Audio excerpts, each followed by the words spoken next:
Hello, ladies and gentlemen. Welcome back to the Ignorant Conversations podcast. Conversation between two friends about the different types of books we read every week. My name is Dawood, and this is my friend Mobeen. And this week, we're going to be talking about HP Lovecraft, the famous revolutionary horror fiction author. Yeah, there we go. There you go. Managed to get it out in one go, didn't you? Yeah, man, I had to like suck my breath in and just kind of let it all out. Yeah. Yeah. Uh, okay, so H.P. Lovecraft. Specifically, we're going to be talking about his most famous work, Call of Cthulhu, which is, I guess, according to the lore, that's about uh, as human of a way as to pronounce it, Cthulhu, because it's actually a sound made by like this being, this monster, and Oh, it's really? like, That's where the name comes from? yeah, it's like the closest way of repeating what the sound sounds like, I guess. Oh, I understand. I've never But read any of his work, so I'm actually very excited for this one because I wanted to read this book simply because like, this book was written, I think at least 90 plus years ago, right? yeah, it was. Yeah. Yeah, that creature is still, it's like it's ingrained even in modern culture today. So I'm really 100%. excited to know, like, where exactly did it come from and Yeah, how he managed to it create it. kind of I mean the mythos of Cthulhu is just so many others authors like and movies, books, stories kind of borrowed it or just implemented it to their own stories. It's insane, honestly. And by the Yeah. way, to you and everybody who potentially might be listening by a very hard chance, you can get all of H.P. Lovecraft's books for free on Amazon.com. All you have to do is just set up a free Kindle account for free, and then download it for free. So No, thanks for the public service message. yeah, you're It's much welcome. appreciated. Yeah, I mean, come on, man, all of this stuff for free. Why not? Yeah, no, I'm Just down. Let's have it do in it. the bag, just in case. Anyway, so Call of Cthulhu, basically, it can be described as cosmic horror. Okay, and What's the cosmic horror? cosmic horror. I mean, generally, when you think of horror stories, scary books or movies, what do you think of generally? Uh, Stephen King? Any specific uh, story, or I mean, what are the cliches you think? Broadly speaking. I mean, I guess like poltergeists, demons, or maybe like, supernatural stuff in the regards of, let's say, ghosts, vampires, let's say zombies, that sort of Yeah, stuff. yeah, like haunted houses, jump scares. Yeah. I mean, haunted houses have become such a trope and cliche with all these movies these days. What was it called? And there's a three-part series, and then people set up cameras in their house, and then they see all of this stuff. What, Paranormal Activity? Yeah, that one. Yo, that shit was funny, bro. Was it? I've never seen them. I just heard so I much honestly, I watched terrible the stuff first about it. one when it came out, and I thought it was the funniest thing ever. Funny in Dude, the sense that it was yeah, made that. to be funny, or funny as in like it was funny to watch how terrible it was. I mean, I don't know if it was terrible. I don't know. I mean, I don't really watch a lot of horror movies, but it was funny in the sense they would set up a camera, and like somebody would be in the kitchen just like chilling, and then all these all these like doors, like cabinet doors, start opening and shutting, and then she would like get That's scared. supposed to be horrific. That's not supposed to be funny. It's funny. Just imagine like a guy tries to sit down and the ghost is like a troll, and he like pulls up the chair and he falls on his ass. So it's just hilarious, man. I mean, Well, did you here's my. find the Call of Cthulhu hilarious too? I did not find it hilarious. It Okay. was honestly one of the creepiest things I've read, and I'll tell you why. But um, one thing really bothers me is just why every ghost is evil. Why are they all malicious and they all trying to kill Man, you? that's not true though. Like you're slinging paint here. Do you remember Casper the Friendly Ghost? It was Oh in the yeah, name. yeah, that's true. Casper's like, yeah, yeah. Why can't they all be like Casper? What if you're like in a house, in a haunted house, and the ghost's Yeah. like a really chill dude, man? You know, let's say you're like reading a book, right? And you have the lights open, you're in bed, you get all tired. You're like, yo, bro, can you close the lights, man? I'm like, I don't want to get up. He's like, yeah, sure, no problem, man. Closes the lights for you. Yeah, Yeah, I wouldn't mind something like that yeah, either. yeah, yeah, But yeah. but you're Well, right in the sense that, I mean, ghosts are considered evil to such an extent that when they finally made a friendly one, they had to put it in the name, Casper the Friendly yeah, yeah, Ghost. yeah. If it was That's Casper the true. ghost, people would be like, "Oh, I don't want to show Exactly. my kids dead child haunting people." Yeah, he Um, was a dead child. All right, before this yeah, gets any more morbid, take us back to the Call of Cthulhu. yeah, it's gonna get pretty morbid, man. Anyway, All we're right, talking let's about hear a it. horror story. Anyway, so cosmic horror is personally, I find it really scary because it's knowing or discovering that there are beings more powerful than humans.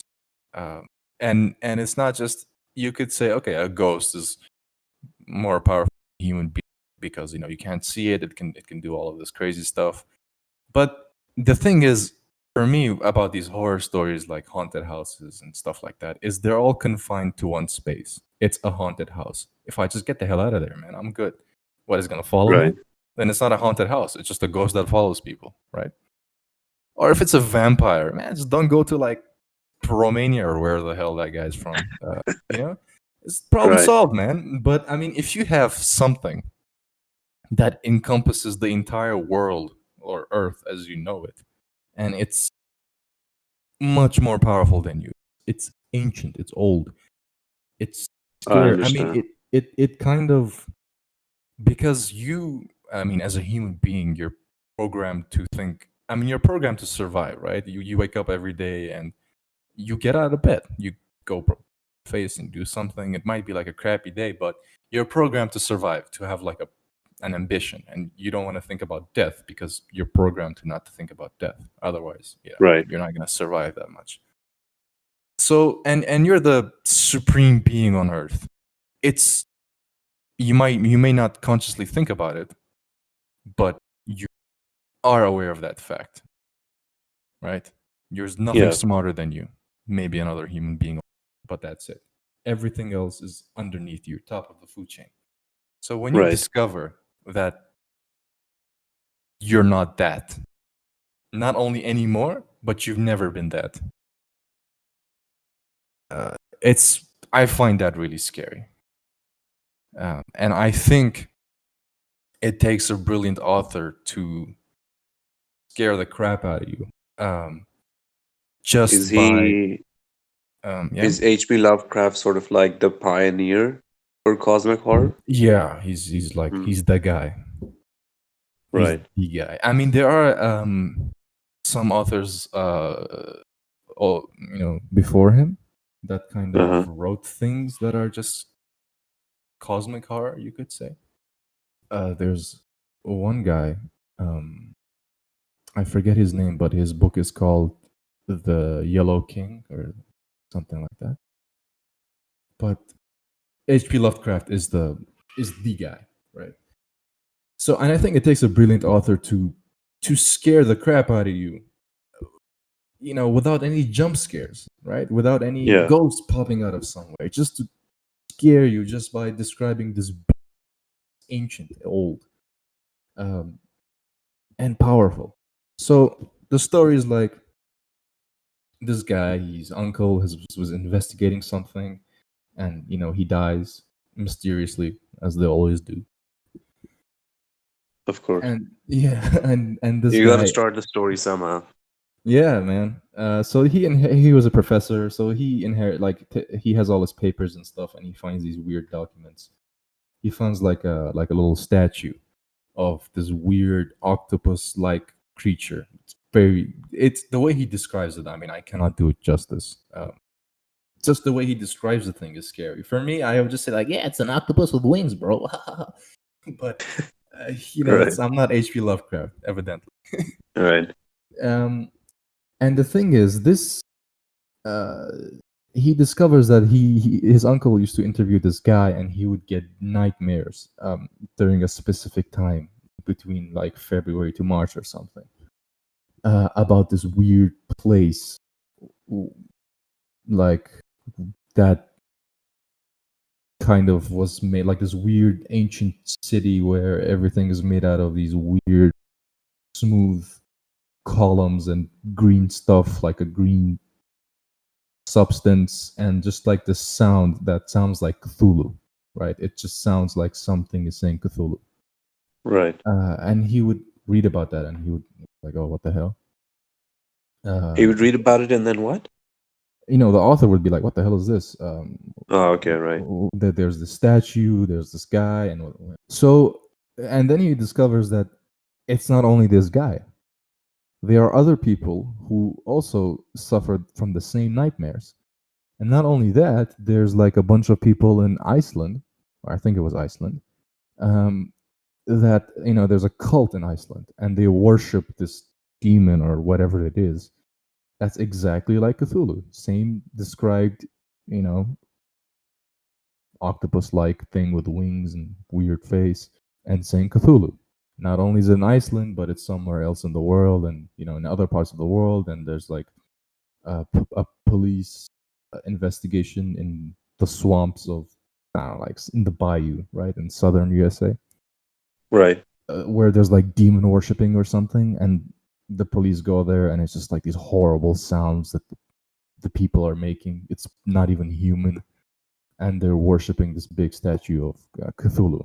Right? That's basically the story, where you slowly follow this guy uncovering that there's this thing people are having nightmares of, and cults are Right. worshiping. It exists, and it's described like an ancient being. They used to rule the earth before humans, and Cthulhu is somewhere like deep underwater right now. There's a city. I don't know how to pronounce it, Well, but like it's like, Atlantis or just any city. well, I mean, it's the way I described it, right? Like these big stones, and just, I guess it's deep underwater, I suppose. Right. Okay. Um, but it's on Earth, and he's there, and he is gonna come back very soon, basically. Right. And yeah, that's basically Cthulhu. It follows that fear, and personally, I like to read about authors' lives when I read a book, because it just gives you so much more context, right? Yeah. There's like a trend of people talking about books, and they're saying, "Hey, man, everything's up to your interpretation, man." But I find that really lazy, and I find that extremely boring. I mean, if it's like, if a book is up to interpretation and anybody's interpretation is the right one, I mean, that's not fun. I mean, it's like, you buy a puzzle, and everybody can just make up whatever they want, and they're like, "Hey, I fixed the puzzle." I mean, that's not fun. I want the final one thing that, the author, or, the puzzle Yeah. maker wanted me to finish. And it's satisfying when you find that, when you're like, this is what he was trying to say, or this is what he was trying to convey. Not like, oh, I see it this way and that way. It's like, dude, shut up. It's like modern art, man. Just throw some paint at the wall. What do you see? I see shit. That's what I see. I'm I sorry. think Anyway, modern art's just a scam, though, to launder money, right? I 100% agree with that shit. 100%. Yeah. It must be. You're telling me this like piece of garbage cost like millions of dollars? Come on, man. I mean, it's valuable because they're going to be able to find another fool to buy it. I think that's really it. So there's like, let's say, 20% of the people in the Mm-hmm. business who own 80% of the works, and they keep fueling this. And then there's Yeah, 80% of the people who keep stupidly putting money into this, owning 20% of the works and really giving value to the other 80%. So as long as you yeah. can get enough fools into the trade, you can make a lot of money off of them. Oh, don't tell that to the art students in universities, man. They think they're actually doing No, something. I don't think arts do like. I think they do more like art history and like Oh yeah, the no, man. the masters Oh, we works. went Like we we went to the same university, bro. Remember, one time I was walking, and they had a bed, an old bed. Okay, they put like these art displays and sometimes Yeah, I something remember the weird art there. displays. Yeah. Yeah, so they had this they had this old bed, this nasty old bed. It's ruined, right? There's like cigarette ash on it, and they put like old McDonald boxes and shit, like just littered all over it. And they just left it there, and it's like art, man. Oh man, it represents like the chaos of a university student's life and all the mental like it's just like Oh, nasty old I bed, thought they were man. putting something on like us destroying our world, like climate change, and then they're saying, you make your bed, so you have to lie in it. Well, could be for all I Yeah, know. Every answer is the right answer, man. You're good to go. There's no wrong that's answer fair. here. No, Everybody I gets a ribbon. appreciate like, the fact that you actually look into the author's life and you give that context because I mean, I seldom do that, but I really see the point that you're making there. It really adds to the context and it colors the story in a much better way than Yeah, it would have been without having that context there. yeah, So, like, definitely. when you were reading this book and you looked into H.P. Lovecraft, like, what did you learn about his life that sort of like seeps into the story as well? Yeah. And another public service announcement just for the couple of guys who might be listening to this. If you want like biographies of like famous people, whether they're like authors, serial killers, whatever the hell you're into, there's a really nice YouTube channel called Biographics. You might want to check that out. There's like 20-minute videos, and they're awesome. I love it. So there's that. Anyway, No, sweet. I'm gonna check them out too. Can we they're really can we cool. put their link into our video description? Yeah, sure, sure. Why All not? right, sweet. Okay. So when you read about H.P. Lovecraft, the man, you kind of understand why this guy wrote horror stories because he was a deeply well, he was flawed. That's one, but also Right, he did suffer from I don't know what, but definitely mental issues. I mean, he was paranoid. He would never leave his house. He would get scared of things, and you could understand. And one thing that people like to point out, generally, it's like to be pointed out, especially nowadays, was H.P. Lovecraft was a racist. And that's true. He is a racist. He was a racist. And you could even you could see it in his books too. Whenever, for example, in Call of Cthulhu, whenever like there's like these cults and more devil worshipping, they're all black dudes, right? They're kind of like described as being savages, not civilized. okay, I get it. Yeah, Yeah, yeah. And here's the thing. I'm not saying that's okay because it's not, right? yeah, And you can, but what I'm trying to say is, first of all, this is a deeply flawed man, and this was a deeply. He grew up in one house with his aunt or something. I forget the details because I read about him such a long time ago, even before I read Call of Cthulhu. right, I mean, imagine this: you're growing up in one place. Naturally, you're like a paranoid person. You're scared of everything. You're scared of everyone. And this is what, like 1920s or something. So put that into context. And then they take you yeah, out of, I mean, then you grow up and you still don't move out. But at some point, you have to move out because of, I think it was financial reasons or whatever. And you move to a place, and I think he moved to whatever, wherever it was, but it was like a black neighborhood. And right, he saw them as aliens. He was scared. He was like, oh my God, what is this? I've never seen this. Yeah, that's a horrible way to think about other humans, but keep in mind that this is not your regular guy. This is not your racist business owner, right? This is a deeply flawed man and deeply disturbed man. So right. I would just like to point that out, I guess, in his defense, I must say, because at the end of the day, Call of Cthulhu and H.P. Lovecraft, all of his works is brilliant in my opinion, and it shouldn't suffer like cancel. I mean, you people read what's it called, Mark Twain, right? Mark Twain was racist too. Well, he wasn't racist. I don't think he was. No, Yeah, he was not racist. But he was kind of glorifying but romanticizing, the, that way of life, the Southern way of life, and all that stuff. And today, yeah, especially today, they would be like, "Oh no, why doesn't it mention all the racism that was going on, the slavery, and all of that stuff?" Look, I understand, but there's a story for everything, right? If you don't like Mark Twain, don't read Mark Twain, and there are counterparts to Mark Twain. I mean, Southern Gothic, right? Have you yeah. heard of that? Yeah, that's like anti Mark Twain. If you're more into that stuff, go read that stuff because that stuff's good too. I've read both of them, and they're both Oh great. yeah, I get it.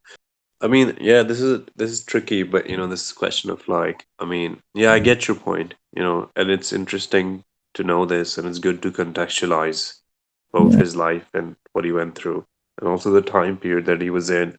yeah. And it's true that, regardless of, I mean, I'm not, what do you call, condoning any of his, let's say, actions in this regard, but he Hmm. is a pioneer in terms of cosmic horror, and this is what he's written, and Yeah, that's what we're dissecting right now. So I guess yeah. that's fine. I mean, But even if one, you read like, like the thing is, philosophy, yeah.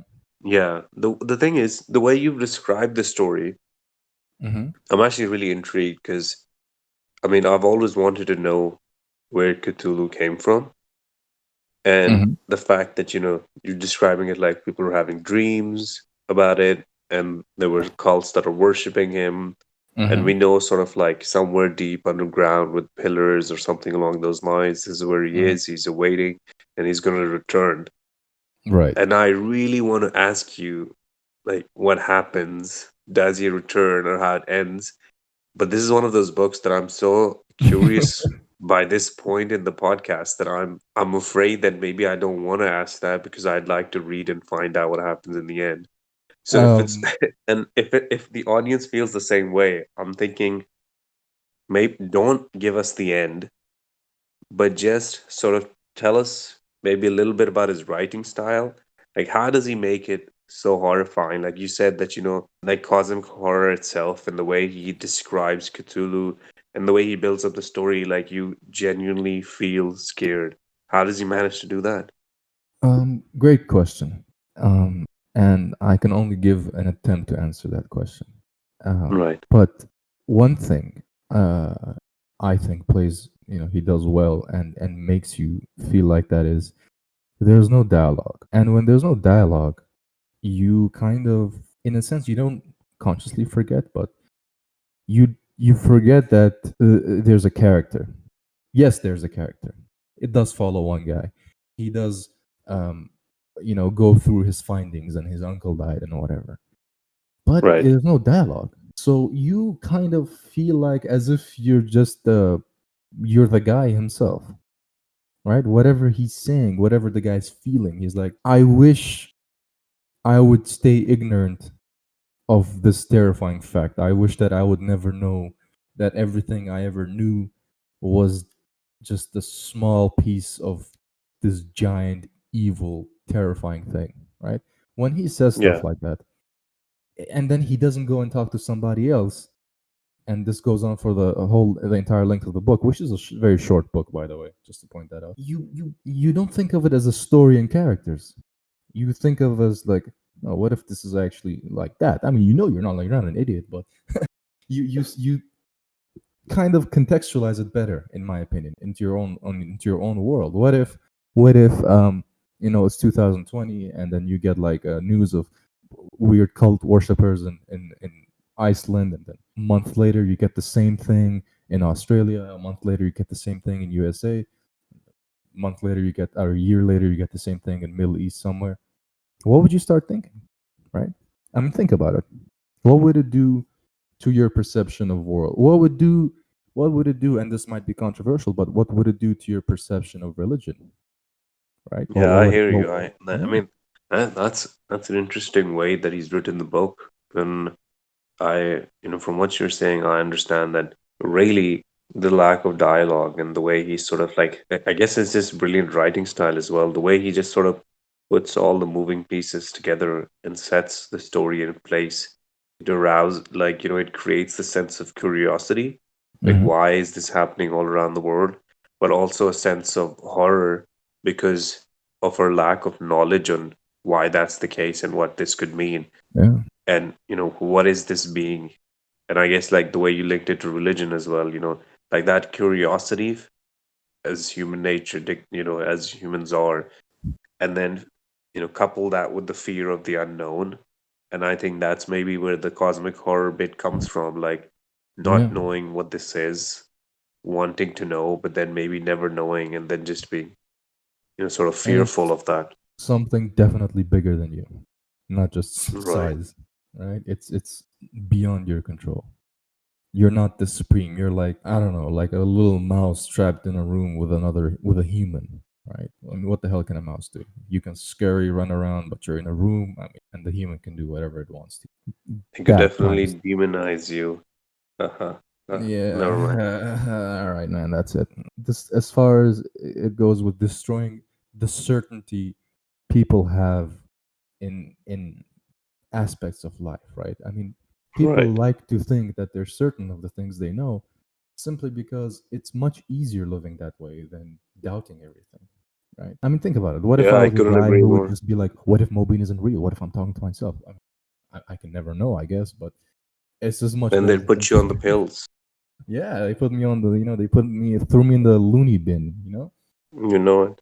Yeah. So, I mean, here's the thing. I mean, when you look at certainty, I think of belief, which is strange Right. because a belief is not necessarily something that you have 100% proof of, right? Yeah. It's the unknown, but you 100% believe in it. And that's religion. And you have religions all over the world, and they believe in different things, right? The ones that we're familiar with all kind of come out of the, yeah, like Jerusalem region, and it kind of just goes centers that circle. It doesn't go to like Japan or Brazil, Yeah. right? It has like a regional impact. Stuff in China, Native Americans, let's say, right? Or whatever Right. happened in South America. Somehow you can see that they're regional things, and people in these different areas believe in certain things, and they're different. But what if you're alive and you're watching the news, and all of a sudden you get news of the same thing happening everywhere? Yeah. Yeah, it doesn't, I don't know what it does, but you start thinking, okay, the certainty that every region had is kind of, they're all going to look at the same thing. They're going to be like, what the hell is going on? What is this? Yeah. Is this linked to my And religion? Is it linked to my belief? It's not. What? and if it's ever present and it's everywhere, does it supersede what's in my region? Because now this is something that's in all regions. Exactly, it's everywhere. Right. What does it do? and And and I'm very and excited for this book. Like, you've sold me really well on this. It is just because, like all this time, because it's also in like current day culture and everything. Like, even, what do you call it? What's that? You remember Pirates of the Caribbean? There's that octopus Mhm. head dude in it. Do you remember? That's definitely 100% inspired by Cthulhu. Yeah, 100%, right? So you see that and you hear all these references. And when I looked up HP Lovecraft, and I was like, oh, he died in the 30s, I believe. Yeah. Like, and he was Yeah. born in the 90s, so he died early for his age. Actually, I don't know. Maybe in the early 1900s, that was the average age to die I at. know. I think he But, was sick or something. I don't remember. but what I'm trying to say Yeah. is that, it's been a cultural reference for such a long time, and and I enjoyed finding out really where it's coming from, but I enjoyed it so much that I don't want to know how it ended. So I'm glad, like, this time around we've not given away the end, Yeah. because I really really want to read this one for myself. But I am, like, I really enjoy this concept of cosmic horror, and I see your point, in the sense that when the house is haunted, or there's a certain region where, let's say, vampires or werewolves live, there's Just get always out the of there. possibility that don't be there, and then it ends. Yeah. But if this is something that's, sort of popping up all over the world, and is something that's, much much bigger than yourself, on a much on a magnitude much larger than, let's say, werewolves. Werewolves, like, what, they're going to kill seven people and they get shot down, let's say. But, like, this being Exactly. seems to be something like far greater, and that fear and that curiosity, and also the way it's sort of, he's doing this investigation, unraveling this mystery. Like, I Yeah. really really like the way the book's set out, and I hope once I Mhm. read it the feeling's the same. But damn, man, like, Uh, thanks for well, introducing us to the Call of Cthulhu and HP Lovecraft's work. Are his other works also horror stories? yeah. Yeah, they are. Uh, And so that's the genre and he writes then. that's the genre he writes, and I believe that Well, Call of Cthulhu sets up Is his this most mythos, famous right? work, right? It's his most famous work, but it also sets this mythos of Cthulhu. And I believe that Right. there's a couple of other stories that are like kind of in the same horror universe as Cthulhu, but then he has other stories that have nothing to do with it. Understood. Yeah, And but they're not all right. exactly like sequels or prequels or something. Oh, so it's a standalone book, right? Yeah, it's kind of like the books. The other books are just kind of I think you can tell that okay, Cthulhu exists in this world and there's something to it, but it's not like a prequel to Right. that story or a sequel to that story. Nothing like that. All right, man, that's pretty exciting. And then, okay, how would you rate this book out of 10? Um, I would rate it a 9, honestly. A A 9 9? out of 10. Whoa, Yeah. that's one of the Because highest ones you've ever given. I mean, it really scared me, man. And I don't just rate it like, oh my god, I was scared. I mean, it made me think. It didn't just make me scared. And I loved how it managed to do that with such a short story. I That's was very brilliant. surprised.